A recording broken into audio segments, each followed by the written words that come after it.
on the tail end of last week's video that we did on the Atari Jaguar, we're going to go ahead and take a look at the 3DO, another system that we picked up alongside the Jaguar when we stopped by Digital Press Video Games in Clifton, New Jersey. She's behind the camera looking at me funny, but I had to say that out there. Always got to give a shout out to Digital Press Video Games. We both had a great time when we went there, and definitely will endorse them.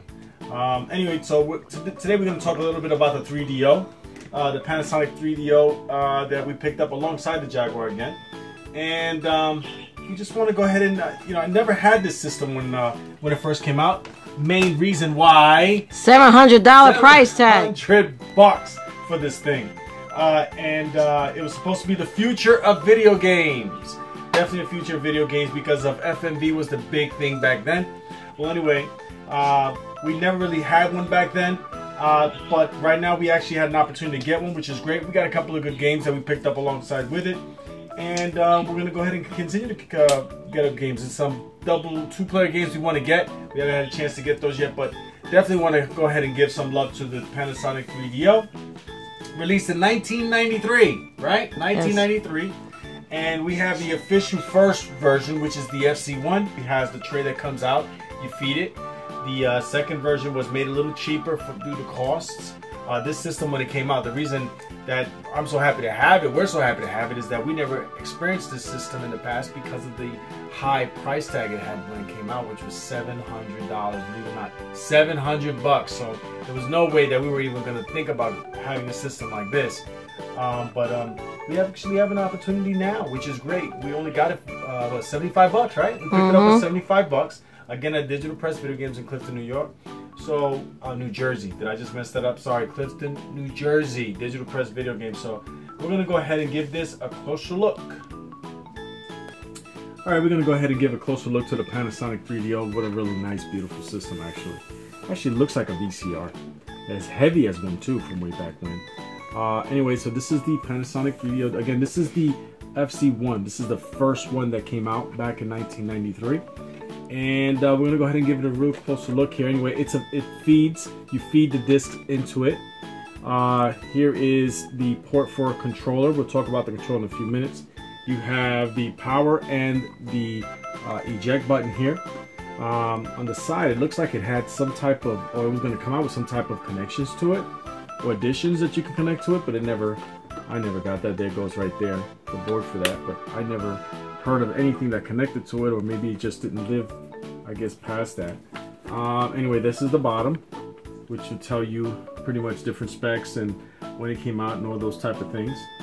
And this is the other side to it, where it has the openings for the fan so it could cool itself.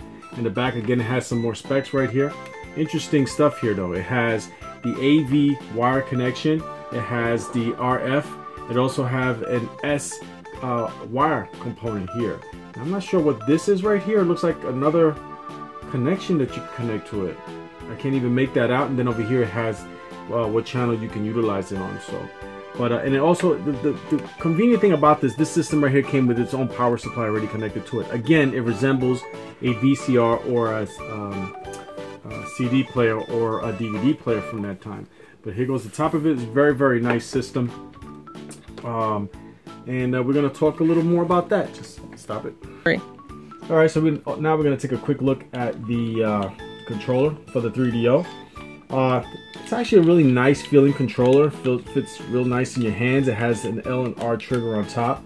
The directional pad feels really, really nice. Actually feels a lot. This feels like a Sega Genesis controller. Actually, a lot. But if you notice, only has 3 buttons on top, which are the A, B, and C. Has these buttons right here, which shows you that this was kind of like also made for DVD players and such, because of here it says a stop button, and then here it has a play and a pause button right here.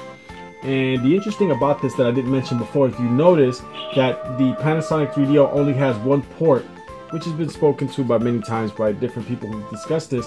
It only one port, so you can connect the controller to it. So like, how are we gonna go ahead and play 2 players?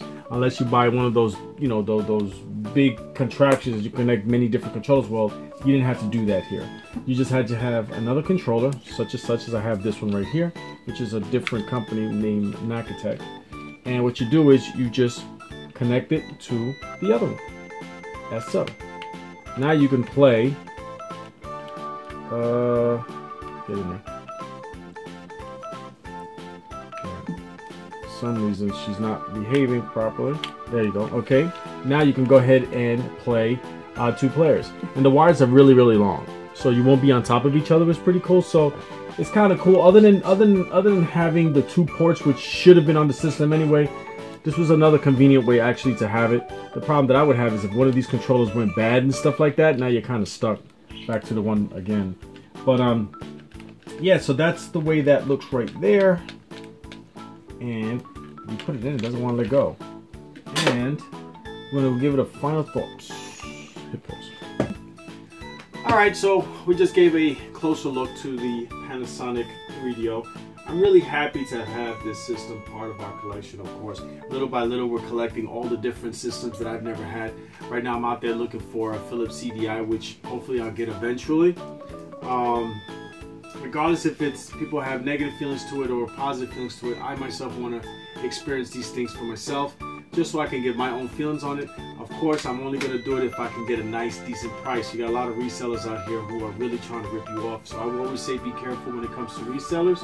But you do have good, honest businesses out there, such as Digital Press Video Games, that have these systems and can actually you can get them a good, decent price. Well, other than that, I don't have many games for it right now, but I got quite a few different games. Out of This World. I have Flashback. I have Twisted. I'm not too sure about this game right here. I haven't really played it very much. I know the wife has. It seems to be some kind of game show type thing. Game right there. Alone in the Dark. Definitely want to play this one. Apparently this is one of the very first survival horror games that came out way back when. So I definitely want to play that, even though I played the newer ones. Demolition Man. It's a first-person shooter. It's a really fun game. It's an arcade-style shooter, actually. Wing Commander. You definitely wanted this because Mark Hamill is the one Mark Hamill's in. Definitely want to play that one. Crash and Burn. People got mixed feelings on it. I like it. Futuristic racer. Kind of like a Road Rash type, but futuristic with futuristic vehicles. Pretty cool. And I haven't played this one yet. Space Pirates. Now, the reason I want to point this out real quick is because look at the size of this. Look at the size of this. Why did they make this so big? I have no idea. Seems to be a lot of wasted space. As soon as you open it up, if you look at it, I mean, really, it's just wasted space. I really don't see why they did this. There must have been some kind of somebody's great idea to do this, but you can't put this in a shelf with the other video games because the box just makes it uncomfortable unless you lay them down like this, which is, it is what it is. But we're gonna go ahead and show off a few of the games that we have right now. Hope you guys enjoy. Initial thoughts right now on this, because I don't have a lot of the really great games that I've heard for this. There's some really good games. So I definitely want to get a couple of those and give it a much better review after I finally give it a full play on it. So today, the 3DO, Panasonic 3DO, this is the FZ1 that came out. There are different variants, of course. It came out in 1993. It was created by the founder of Electronic Arts, Chip Hawkins, and I hope you guys enjoy the montage. And as always, keep it retro, guys. Keep it retro.